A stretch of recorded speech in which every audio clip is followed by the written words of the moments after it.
Hey, Skol à vous! Aujourd'hui, grosse Viking News. J'ai beaucoup de nouveautés pour vous, beaucoup de choses que je n'ai pas eu le temps de préparer.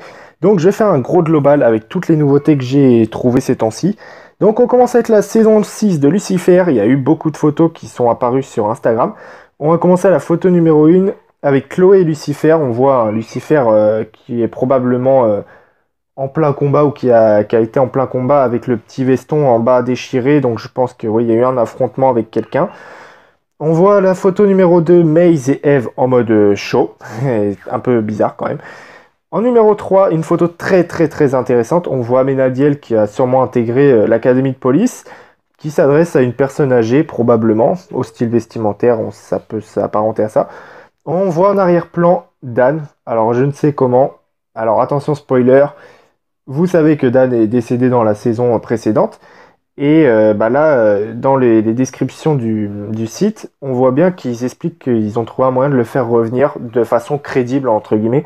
Donc, va savoir comment il est arrivé, je ne sais pas du tout. Peut-être qu'il est devenu un ange, je pense que ça pourrait être une sorte de possibilité à voir. Donc, c'est ma théorie à moi. Alors, numéro 4, on voit le détective Carole Corbett. C'est sûrement un petit nouveau aussi, avec Ella. Donc, sûrement une prochaine alliance ou une prochaine... un petit peu un flirt, on va dire ça comme ça. Là, le numéro 5, on voit un dessin de Lucifer. Je pense que ça correspond à une sorte de portrait robot qui a été peut-être décrit par quelqu'un, je ne sais comment. La numéro 6, on voit le Lucifer et le détective. Donc je pense que ça se passe encore à leur endroit, à la boîte de nuit. La numéro 7, on voit Chloé qui est prise en otage, on va dire, par une personne à côté. Donc je pense qu'il est déjà apparu dans Mortal Instruments, il me semble. La numéro 8, on voit une sorte de réunion entre, je crois, Maze et puis Amenadiel et sa femme, la psychologue.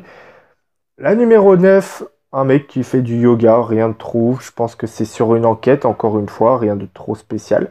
Et la numéro 10, on voit Lucifer qui est en plein show, je pense, c'est encore musical et tout. Donc rien de trouf. Juste la numéro 3 avec Amenadiel et Dan, ce qui semble être vraiment très étonnant. Donc on passe sur le numéro 2, la Casa des Papel.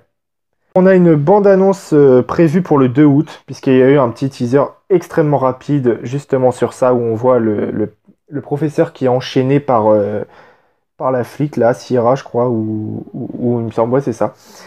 Alors, c'est chiant les petits teasers pour pas grand chose, à part une date de bande-annonce, mais bon. La numéro 3, on passe à la saison 10 de American Horror Story, qui sera en 2 parties, 6 épisodes pour la première et 4 épisodes pour la deuxième.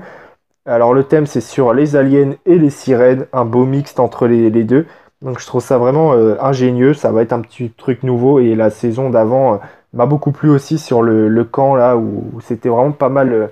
amené, l'histoire elle se déroule toujours très bien et j'adore cette série, je suis fan de cette série. D'ailleurs, je la inclurai dans ma vidéo de mes séries préférées. Numéro 4, The Walking Dead. Alors, la date est prévue pour le 22 août, la diffusion sur AMC ou AMC, je sais pas, aux USA. Elle sera en 2 parties de 24 épisodes du coup, au total. Donc, beaucoup de nouveautés, beaucoup de nouvelles choses, une suite qu'on attend avec impatience. D'ailleurs, la diffusion sur Netflix, j'espère qu'ils mettront la suite très bientôt, parce que j'ai envie de voir la suite quand même.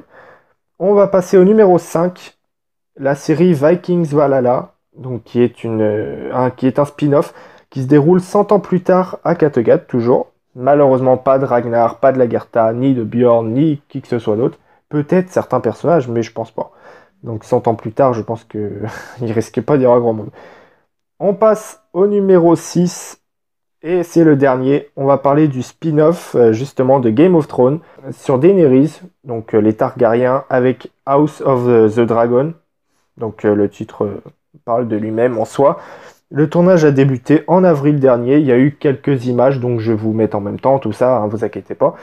Et je pense qu'il y a beaucoup de choses qui me plaisent. Alors si, imaginons, toutes ces séries arrivent pas l'une après l'autre, mais à peu près dans ces mêmes horizons-là, franchement, ça me ferait vraiment plaisir.